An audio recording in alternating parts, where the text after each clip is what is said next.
Okay, so this is question 2.34 of second chapter of your NCERT.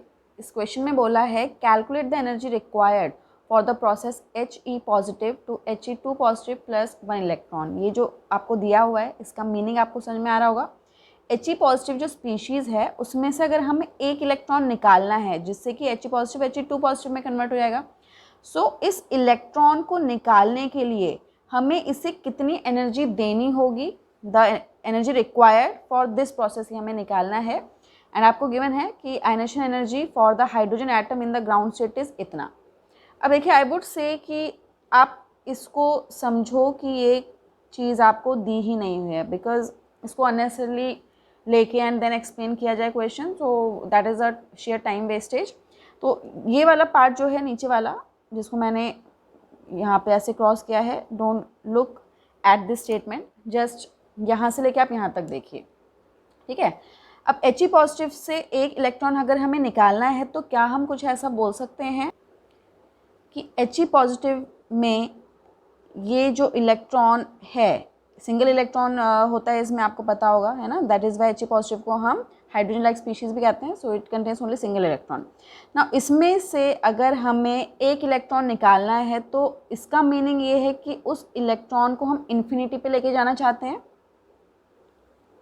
ठीक है। तो ground state से इसको हम इन्फिनिटी पे ले जाना चाह रहे हैं। Now you must be knowing कि इन्फिनिटी की जो एनर्जी है उसकी वैल्यू हम ज़ीरो लेते हैं, ठीक है। इन्फिनिटी पे जो एनर्जी होती है इलेक्ट्रॉन की उसको हम ज़ीरो लेते हैं, because that is this electron is no longer under the force of attraction of this nucleus. तो इस न्यूक्लियस ये जो है ये क्योंकि इन्फिनिटी पे इस इलेक्ट्रॉन पे कोई भी फोर्स ऑफ अट्रैक्शन नहीं कर रहा है, सो इसकी एनर्जी हम यहाँ पे ज़ीरो लेते हैं, okay.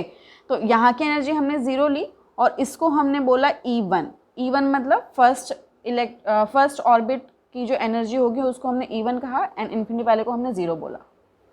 So if you want to remove electron from here to infinity, तो उसको जो एक्स्ट्रा एनर्जी आपको देनी होगी उस एनर्जी को हम डेल्टा E बोल सकते हैं, and this delta E will be the difference between these two states. यहाँ पे और यहाँ पे जो एनर्जी है, इन दोनों एनर्जी को अगर आप माइनस करोगे that will give you the value of delta E, and delta E क्या है, the energy required for the removal of the electron from He positive. So इसको कुछ ऐसे लिख सकते हैं हम।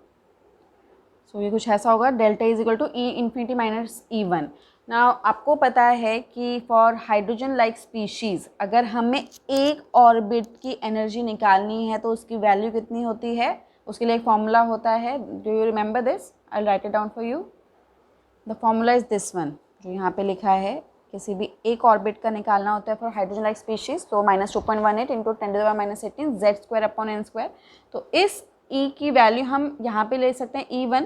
तो E1 यहाँ पे मतलब क्या हुआ, इसमें जो N की वैल्यू है वो आप 1 लेंगे, okay. So this will become ये E0 E इन्फिनिटी अभी आपको बताया कि उसकी वैल्यू 0 होती है। देन E1 की वैल्यू अगर हम रखेंगे इस फॉर्मूले के according, so this will be -2.18 into 10⁻⁻18 Z² मतलब क्योंकि हम He पॉजिटिव की बात कर रहे हैं तो Z उसके लिए 2 होता है, तो 2 का स्क्वायर अपॉन N मतलब ऑर्बिट, तो इसका फर्स्ट ऑर्बिट है इलेक्ट्रॉन का, सो 2² अपॉन 1² लिखेंगे। And then if we solve it तो ये क्या हो जाएगा, 2² मतलब 4 एंड 1² तो 1 होता है। And if you solve it further, so आपकी ये वैल्यू आएगी। That means the energy required to remove the electron from He positive ion is this much, 8.72 into 10⁻⁻18 joule.